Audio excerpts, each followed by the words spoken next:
My goals for this story are to lean into the action and fear, but even though that's sort of my goal, this is kind of story that still has to open with a conversation. So I don't want the talking at the beginning to take too much away from the story, but of course you have to introduce some characters before everything gets going. So let's see how this goes. All right, they were too young to be heroes, but 5 of them showed up at midnight anyway.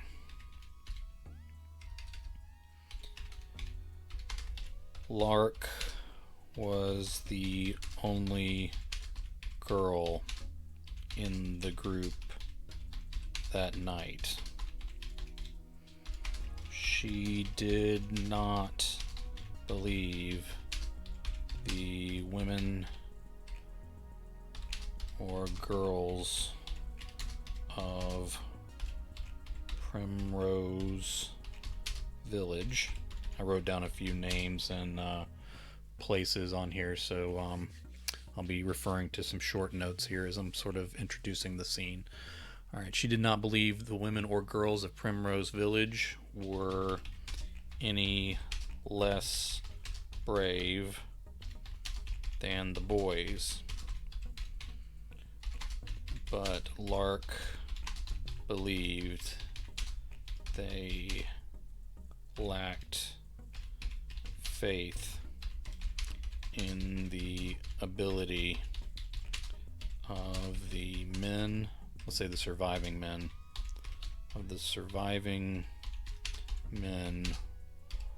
or youth of the village to change their situation for the better.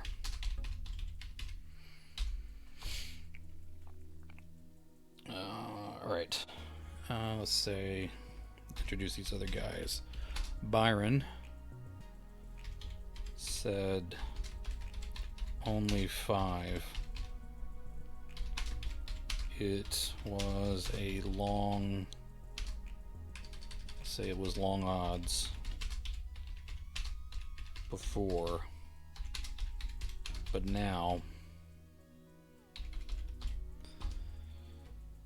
she could hear it in his voice.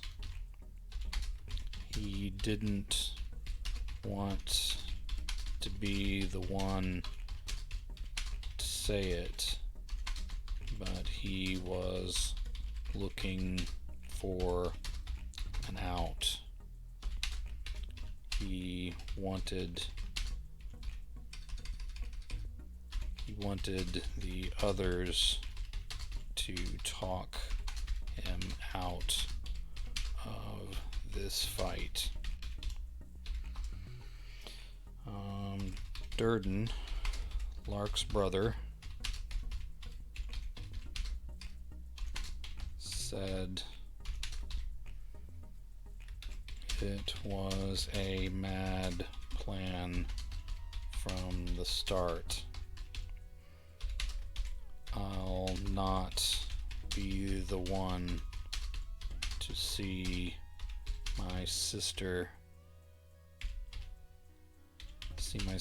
dead because I couldn't admit we were beaten before we started, say before we even started.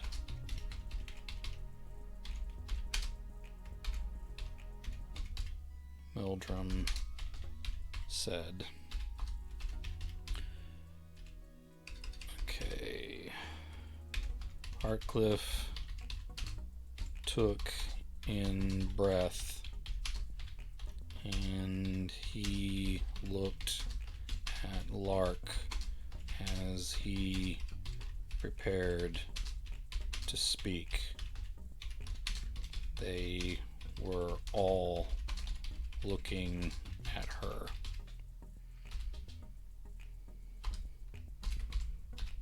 I'll be damned if I'm your excuse to give up on what we know must be done.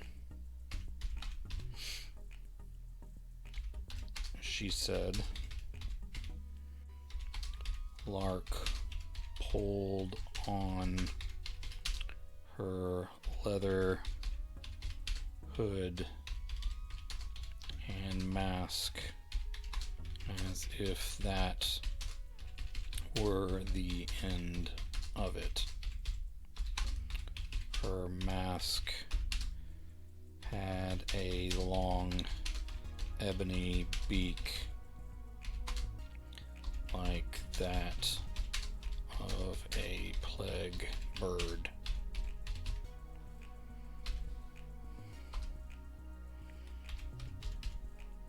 Hartcliffe shook his head.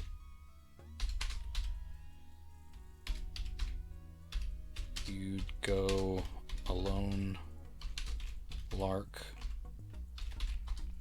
She spoke muffled through the mask.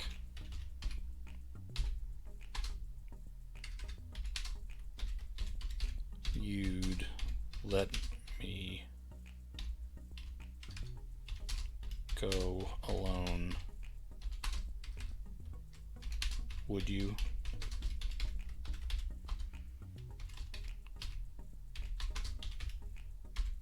Durden said, I'd have you come back to our father's cottage. Our father was skinned by the hobnobs. His bones used to block us in their feeding corral we still call a village, like hogs calling the slaughterhouse home.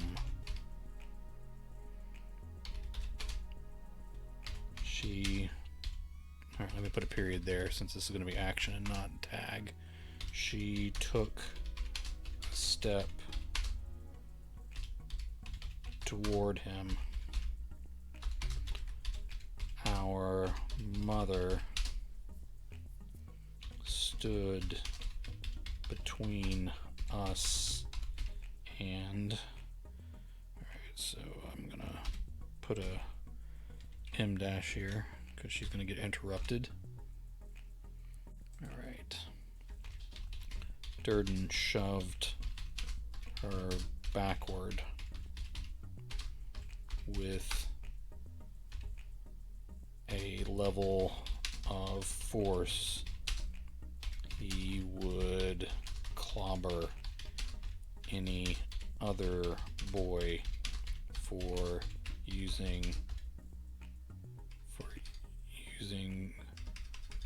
for shoving. Hold on, let me make sure this makes sense. Durden shoved her backward with a level of force he would have clobbered any other boy for using against her. I know what happened.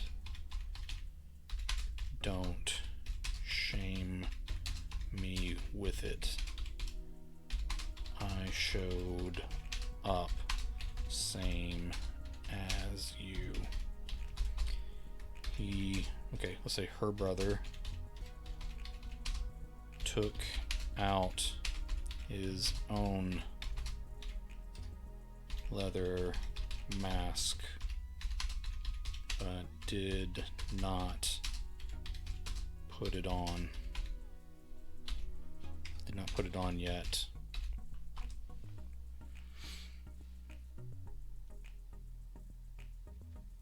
Byron nodded and said they used my father's bones as well, and someday they will use mine if we don't take the fight to them. Say Byron covered his head with the leather face of a wolf before the others could protest.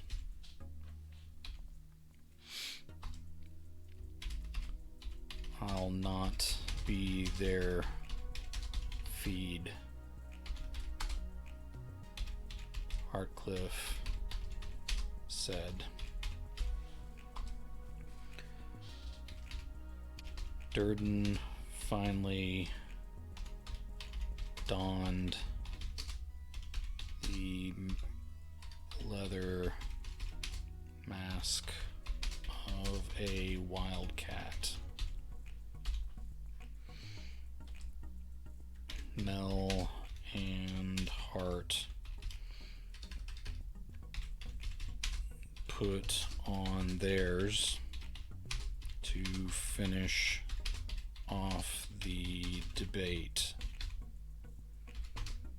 Mel was a narrow leather fox, while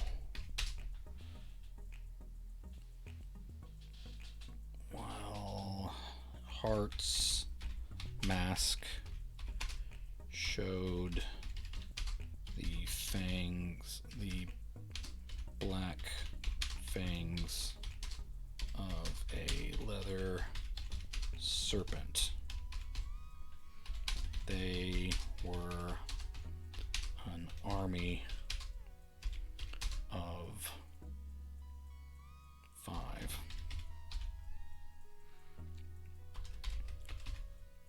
We'll have to split up with so few of us. Excuse me, I'm sorry. We'll have to split up with so few of us, Byron said through his mask. We have a lot of ground to cover in one night, and it might turn bad quickly. It's been bad for years. Generations. Lark said.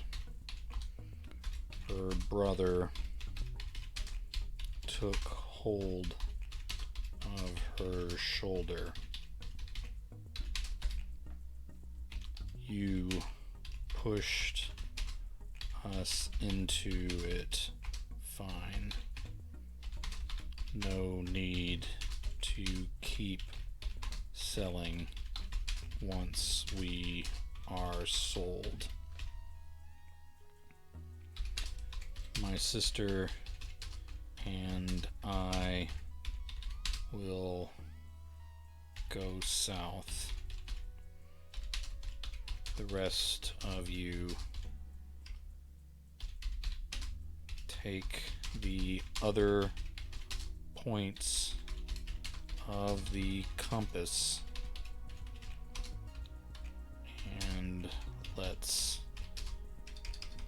and we'll work our way around, come what may.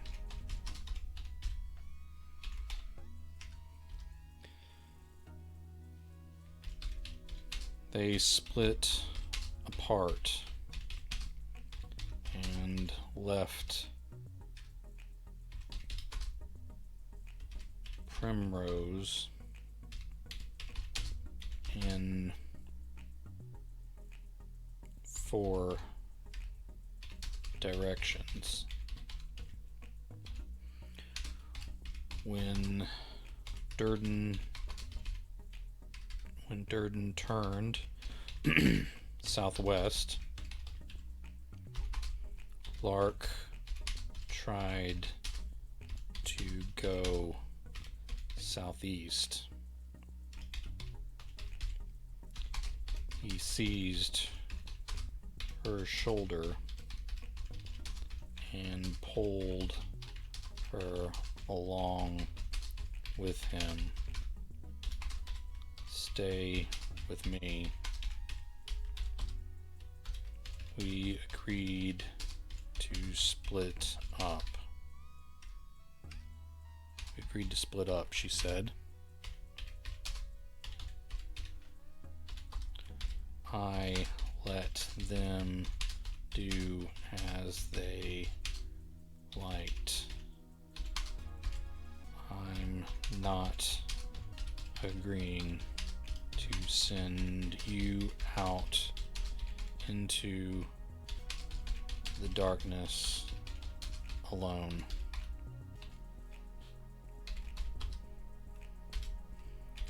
If you are scared of the dark, brother, there is no reason to make up a reason. There's no reason to make up an excuse to keep me with you. Whatever you want to tell yourself,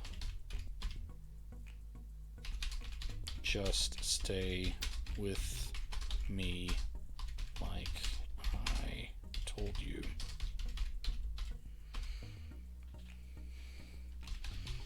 They weaved between the trees that still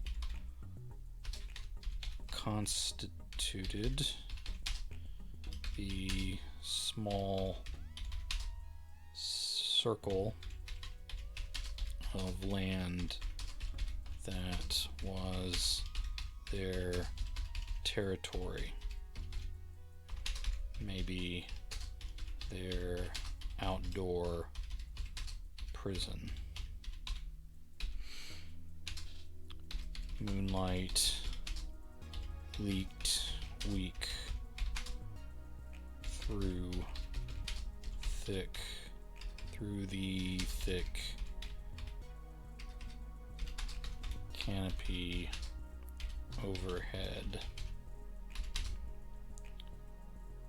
On occasion,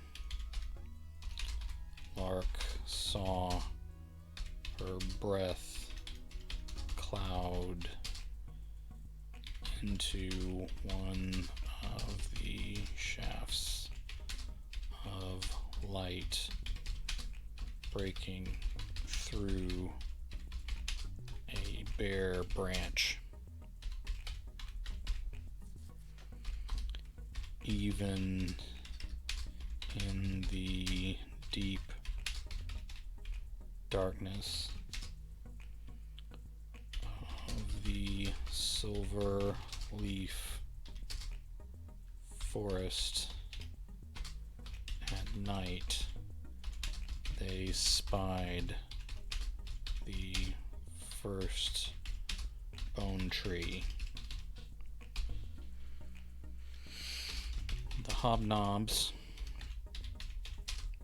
had planted the arm and leg bones into X's that sunk deep into the bark. Above those, the skull had been pressed into the wood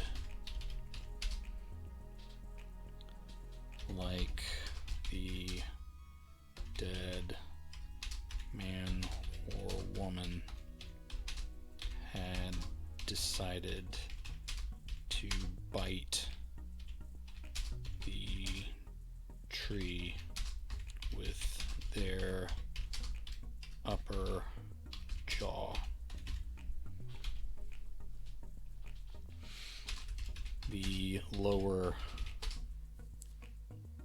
jawbone was tangled in the roots.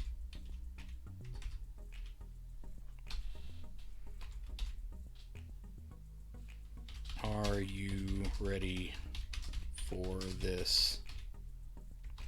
He asked.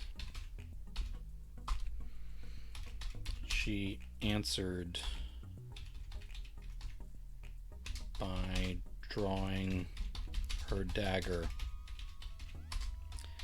and prying the barrier bones away from the trunk of the tree. He joined her with his own blade as she crushed the loose bones under their feet. He finished digging the finger bones out of the bark. She broke the skull with her heel. It made a hollow pop, and he cast the smaller bones as far as he could throw them out into the deep woods. Do you want to see if we can step through? I want to finish the work.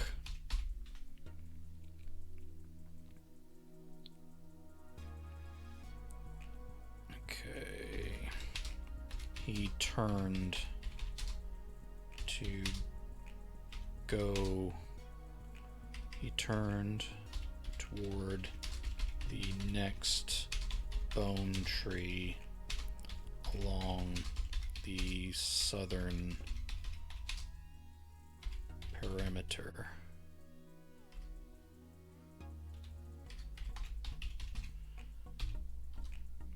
Okay, let me see if I can spell that right. My brain is stuck to not be able to get that right. Okay. She followed. The next arrangement of bones were fresher. I guess that's was, because arrangement's actually the word. Next arrangement was fresher. She could smell the greasy stink of aging blood on them. Bits of rotting meat and hair stuck to them. She heard dripping.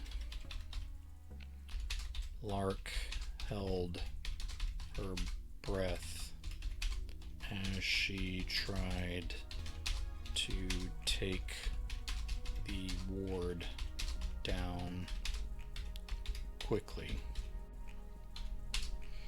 She was already breaking them before they could touch the ground, before they could fall to the ground.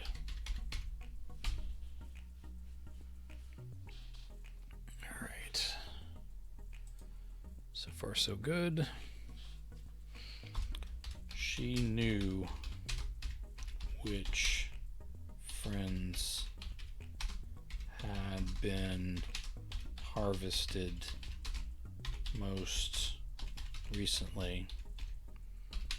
If she really paid attention to the size of the bones or the nature of the remaining hair, she could probably figure out exactly who this victim had been.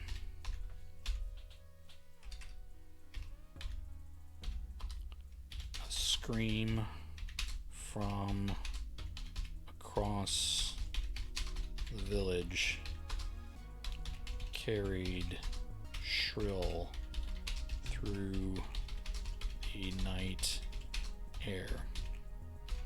They both turned to look as if they thought they could see that far. The noise was full, and then it was nothing. Who do you think? Lark asked. Doesn't matter, he said. We've started. No choice but to finish. All right. She made short work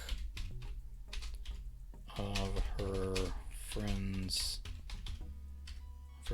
skull upon a rock, and they went after the next tree and the next.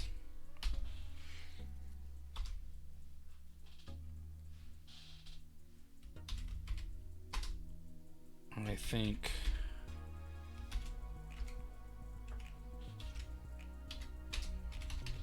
Durden shut himself up and crouched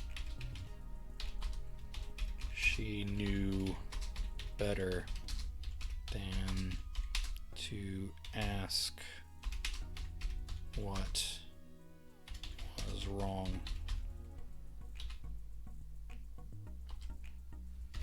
Something crunched beyond the barrier. Something crunched beyond the barrier they had taken down.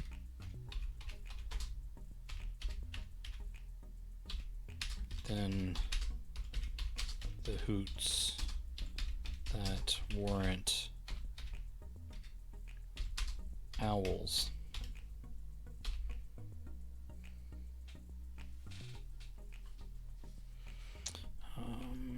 He shoved her into the scarred bark of a tree they'd just deboned.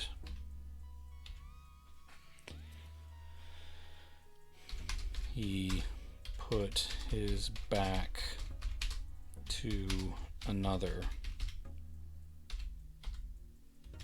The footfalls came heavy and shook the ground enough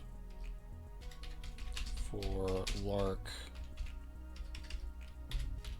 to feel under her boots and through the tree at her back.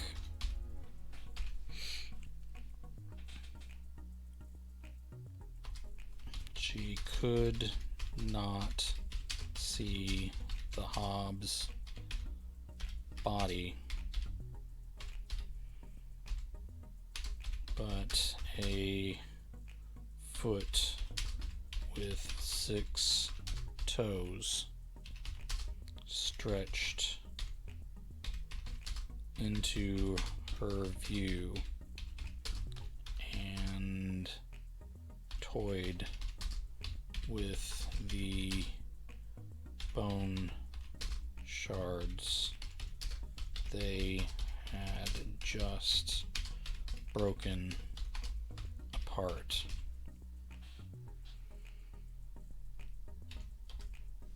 A hand with 6 clawed fingers came around the tree. She dropped to her haunches. She dropped to her haunches quick enough to avoid being grabbed. Her brother made to move toward her and the threat, but she flicked up her hand at him. Not far enough out to be seen around the side of the ruined tree, but enough for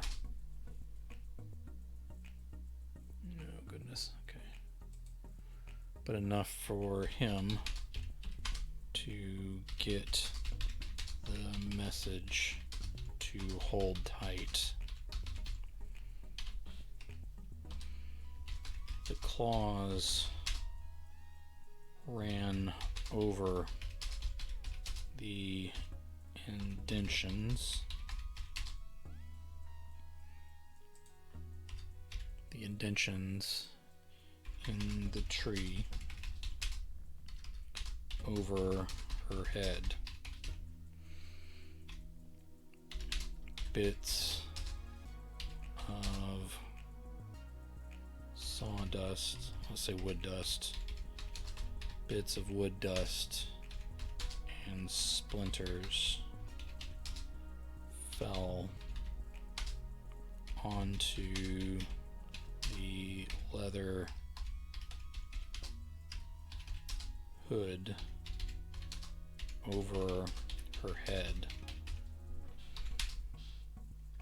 The taps sounded much like rain upon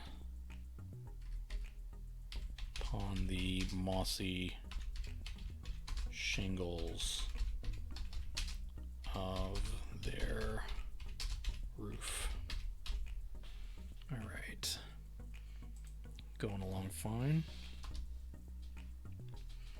Then the hobnob leaned down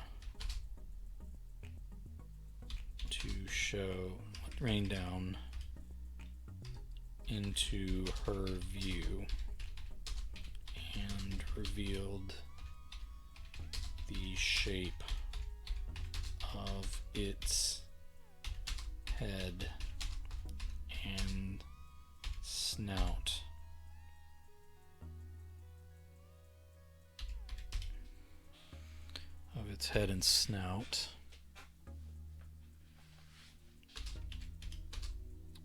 It turned its yellow eyes with reptilian slits onto her. That sickly glow from within was the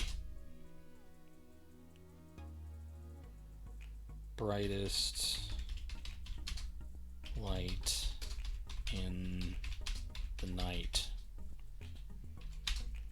It showed discolored fangs as bluish lips peeled back. Its breath stunk of rotten meat, and there was only one kind of meat she had seen them eat. This was the closest she had ever been to one, and it meant death. As its claws tore downward through the bark of the boneless tree, its hoot turned to the first note of a roar, but then cut off to a hiss of air as Lark's dagger drove into its exposed throat. Then she wrenched the weapon, say blade, wrench the blade from side to side, spilling hobnob blood like tar. The beast rolled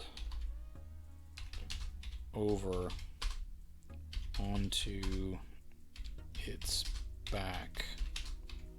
This needs to be a separate paragraph because now we're talking about the thing dying. Alright, the beast rolled over onto its back with a thunderous impact. The yellow eyes still glowed with surprise at being killed by something he surely thought of as a midnight snack. More anxious hooting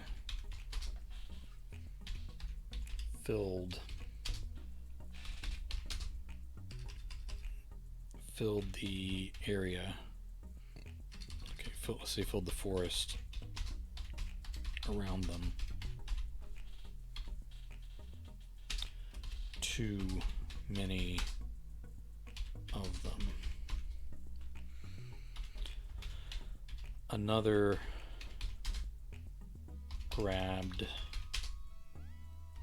Durden from around his tree and lifted him off the ground.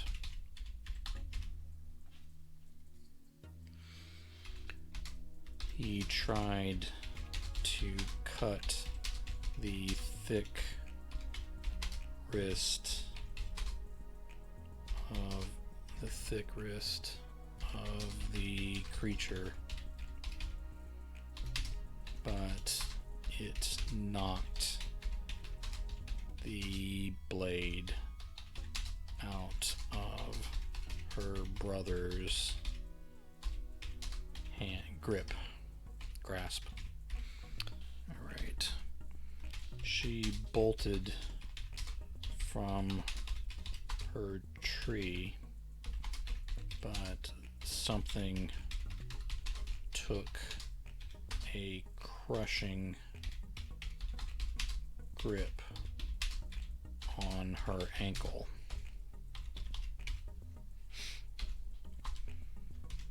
The hoot of the thing that had her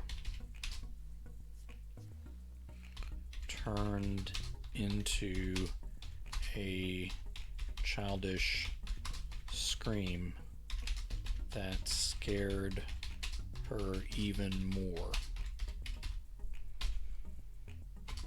The beast leapt into the air,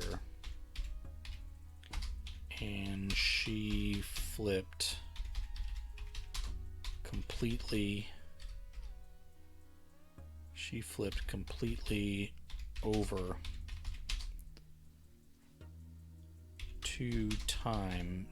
let's say 2.5. I'll put in the dashes later. 2.5 times before landing on her back. She rolled to her stomach and saw her brother 10 feet in the air before he dropped to a crouched landing. He crawled back toward his tree and retrieved his blade from the leafy ground. Lark had no understanding of what was happening.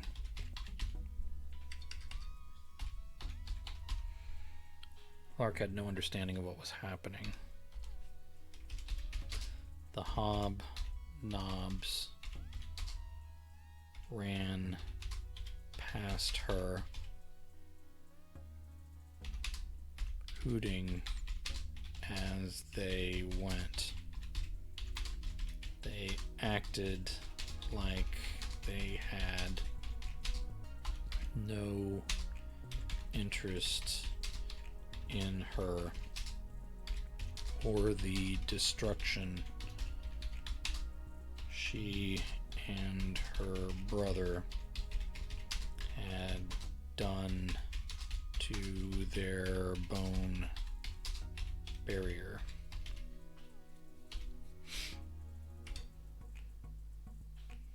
In the chaos, her mind went to the idea that they were going to harvest more villagers in their sleep to replace the bones Lark and her brother had broken.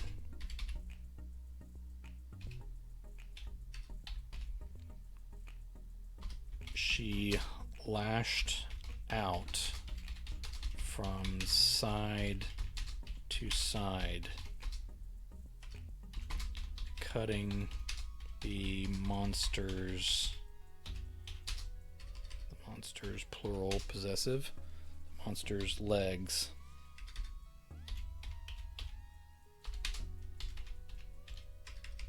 They yapped.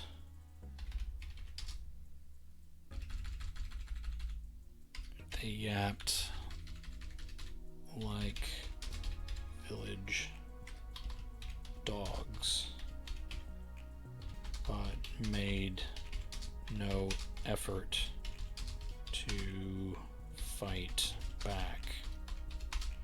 They tried to keep running. Most did, leaving a trail of thick blood.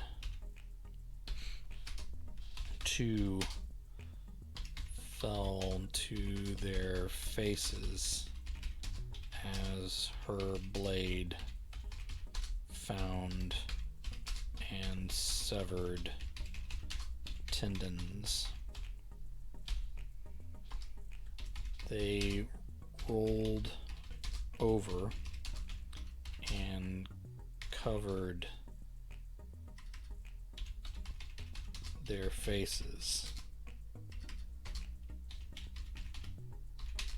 She swore she heard them sobbing. Then she saw the other things. A cold presence, like an off-season wind, passed over her and lifted the two injured Hobbs. They screamed and cried as the shadowy thing lifted them into the sky. Others, still on the run, didn't make it as more shadow creatures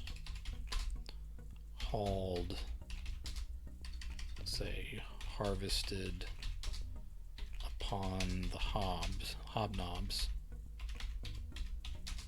like those monsters had done to her village for generations. What's happening? She whispered.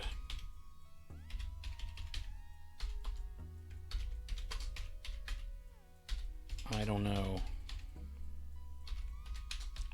Her brother pulled his mask off, showing his pale, sweaty face.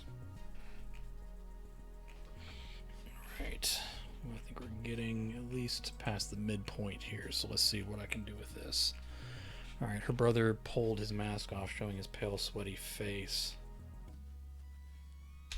There are more monsters beyond the bone barrier of the hobs than we ever imagined. Maybe we should have left this all in. Alright, He snatched into the air.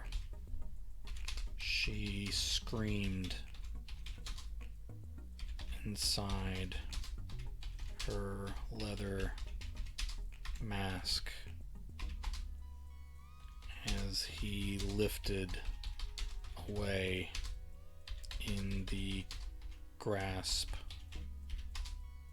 of a shadow monster. Blood rained down. His blade fell and stabbed into the ground. Durden, no. Run. His voice echoed from above and all around her, like the words of God. Go beyond the barrier and do not stop. He had told her not to leave his side when this night began. I won't, she whispered with no voice behind her words.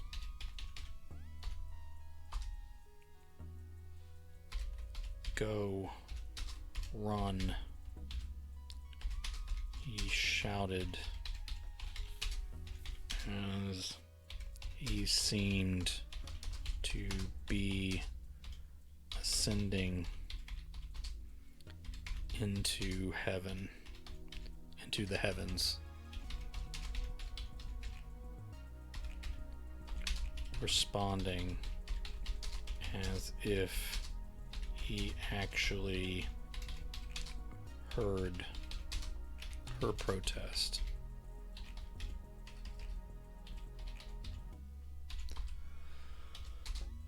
Another cold presence swept past her and rustled her clothing. She turned and ran southward as her brother had ordered her to do. She felt nothing as she passed the defanged bone trees.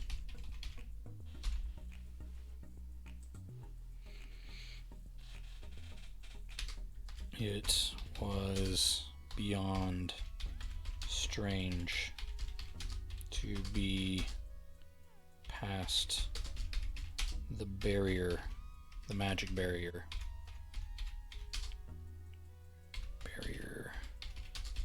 The terrible hobnobs. The barrier the terrible hobnobs had kept around their village. Now something more terrible had fallen upon them. She dodged between the trees and kept her feet as vines tried and failed to tangle her in the darkness. Thorns cut at her skin, but she continued headlong to the south. She came upon a trail and skid to a halt. The toe of her boot found a wagon rut that had begun to refill. An entire civilization that knew nothing of the plight of Primrose Village might be within walking distance. Alright, there weren't many elders left, but those who were claimed beyond the Silverleaf Forest was the Torbank River, then wide grounds without trees. They said you could see for miles in any direction. Let's say Lark could not imagine such a thing. How would you even live there? Alright. How would you even live there? Beyond that, the kingdom of Halvarine that used to control the land beyond even the Silverleaf Forest. That was before the Hobknobs. The few elders said. Alright. This road might take her there. As her eyes adjusted to the greater moonlight above this trail, she was able to make out the shape of a broken wagon off to the right in a deeper ditch. The wood was shiny like slime, and the shape was fuzzy with patches of black moss. Whatever this wagon had once been to its owner,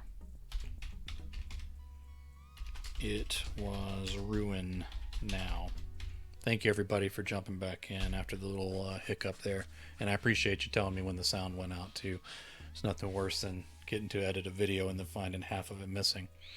Alright, whatever this wagon once had been to its owners, it was ruined now. What did she want beyond these woods? Empty ground. Hey Angela, thank you for jumping in. I appreciate it. I appreciate you following me right before the stream started, and I followed you. I followed you back on your thing and saw that you're a poet and author. I was curious if you're planning to do some writing streams yourself. Let me know in the chat there. I'd love to see what other people are doing with this platform. What did she want beyond these woods? Empty ground, lifeless land. She started this night to save her village, and the night wasn't over. Alright. She ran back the way she had come. Lark should have been exhausted, but she ran northward harder than she had fled south. Alright, I'm doing an open mic poetry event this Friday, so I'll see how that goes. It will be my first time to stream anything instead of just watching. Oh, that's awesome. Yeah, I'll keep an eye out for it Friday. If you know the time that you're going to do it, put that in the chat too, so I can write that down. I love seeing what other authors do on here. I think there needs to be more of us on here just experimenting with it. And I think poetry is a good... I appreciate it, Angela.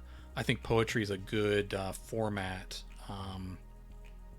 Poetry is a good format for this, I think, because the shorter piece makes it pretty good. 6 p.m. Central Time. So I'm gonna write that down and try to jump in with you.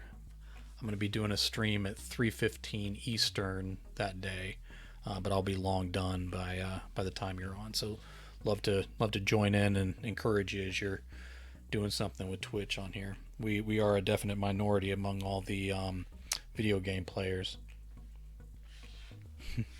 All right. She reached the last place she had seen her brother before he was harvested by the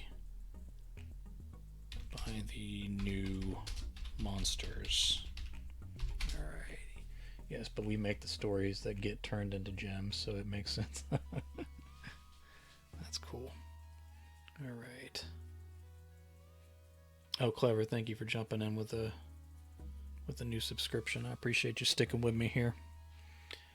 Alright. Okay. Lark could make no sense of this coming back to the exact same spot in a blind run, like fate, maybe. She drew her brother's short sword. I don't know if I mentioned it was a short sword earlier on the edits. I'm going to need to throw that in. Chekhov short sword, I guess. She drew her brother's short sword from the dirt and charged her own village with 2 blades. After 3 steps, she pulled to another halt. It wasn't cowardice, but oh no, I don't need a comma there. It wasn't cowardice, but a hunch instead. All right. She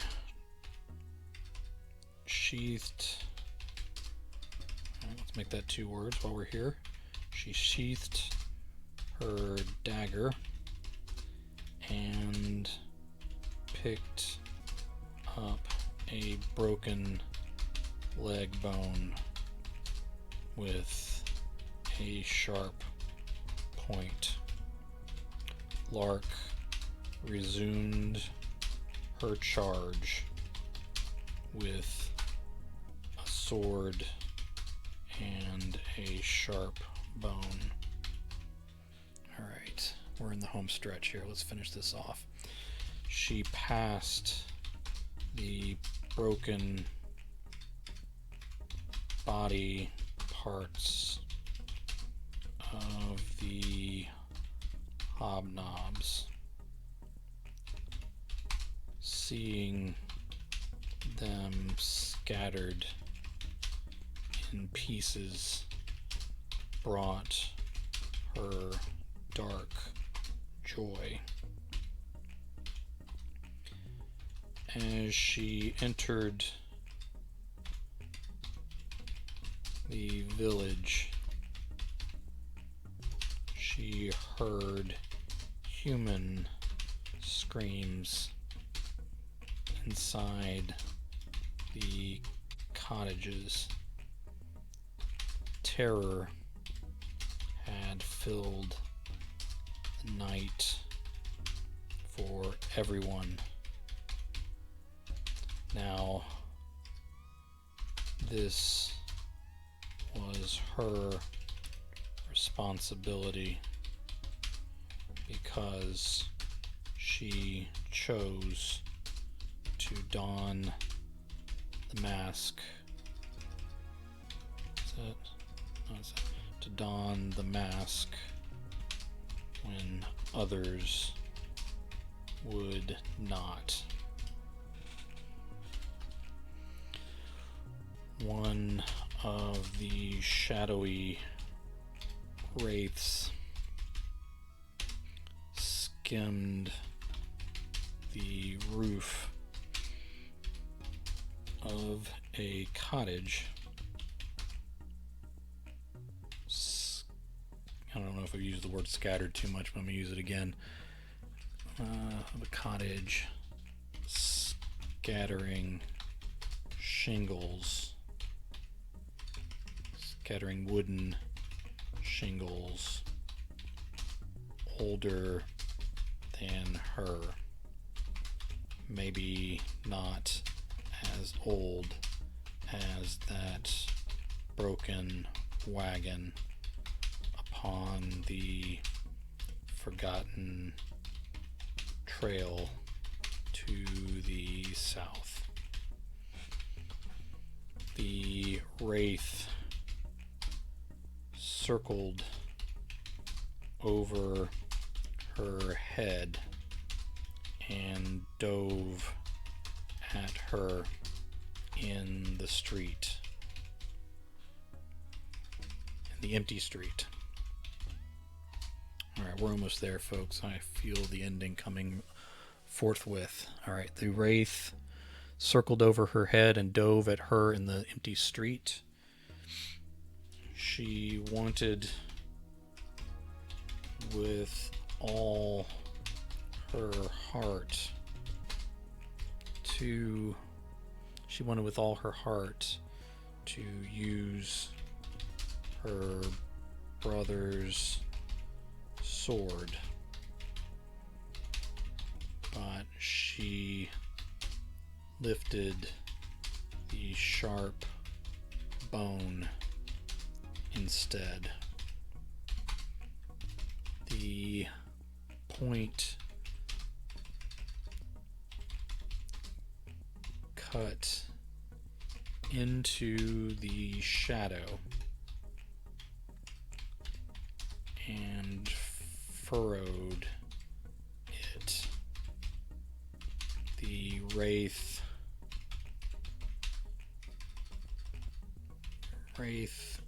screamed in some combination of fear, I would say pain, and rage. It spired up into the night sky, fluttering in shreds that made, alright, let me spell that right, shreds. Okay, shreds that made the stars behind it wink in and out around its ragged form. There's going to be some description here that needs to be fixed in the editing, but I'm going to try and just finish getting the story down. More dove toward her, and again they brandished, let's say she brandished the deadly bone. Apparently 4 wounded was all they needed to take the hint.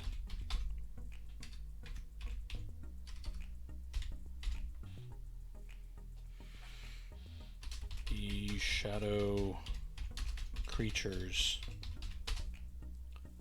spiraled out from the village into the night. 2 more figures approached her from the darkness. Lark held up the sword and the bone, not knowing which one she needed yet. It was Byron and who else survives this thing? Let's say Hartcliffe. They had shed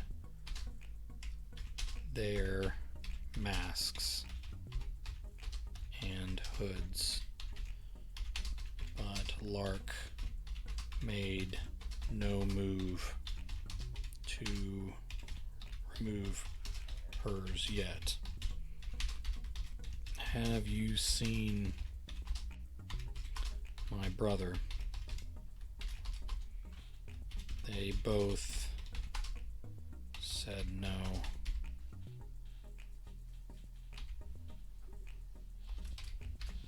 What were those? Hart asked. They entered our territory. They entered our territory as soon as we took down the bones of the Hobknob wards. Alright, let's wrap this up. I keep saying that, but I really mean it this time. Alright, Hobknob orbs. Byron said. Hart shook his head. Were the Hobbs protecting us from them? Alright, protecting us from them. Lark growled like one of the monsters. They fed on us and used our bones like a fence around livestock.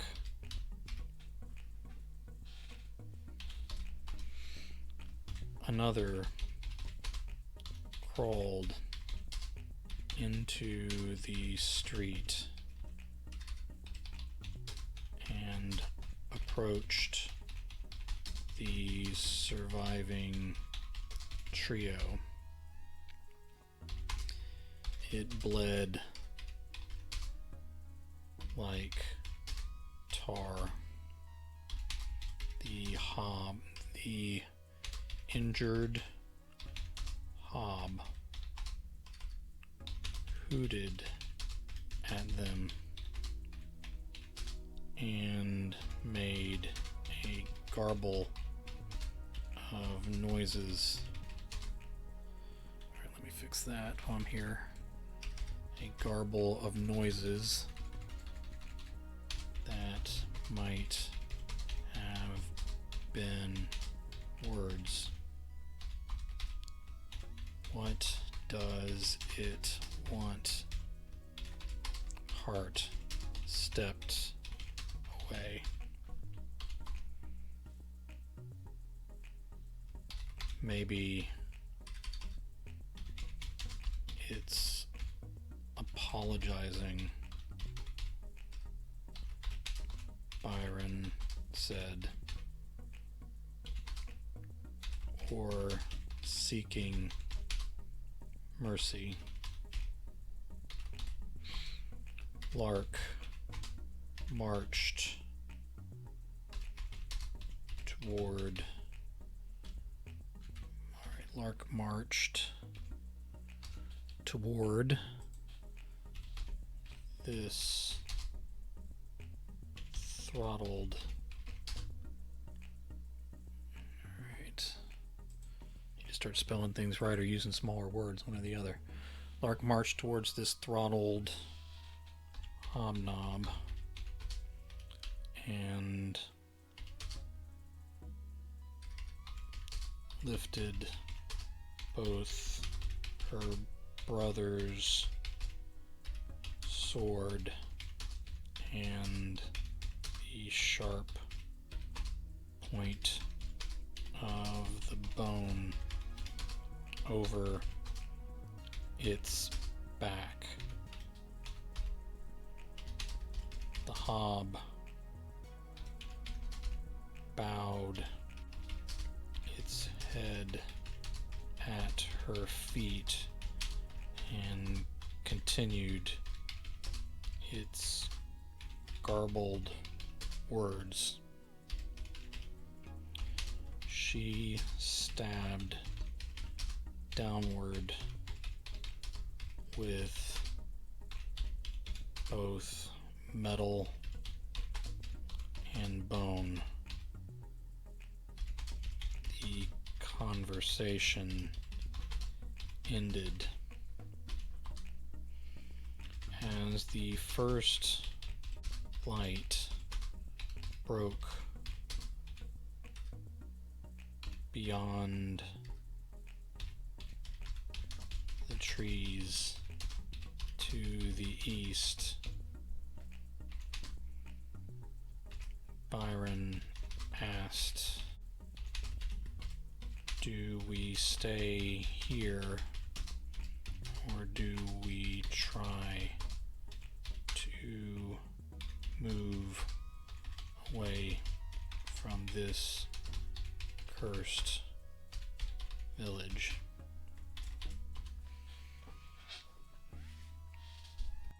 Lark didn't have an answer. She retrieved the blade and bone from the dead hobnob's back. Then she went to look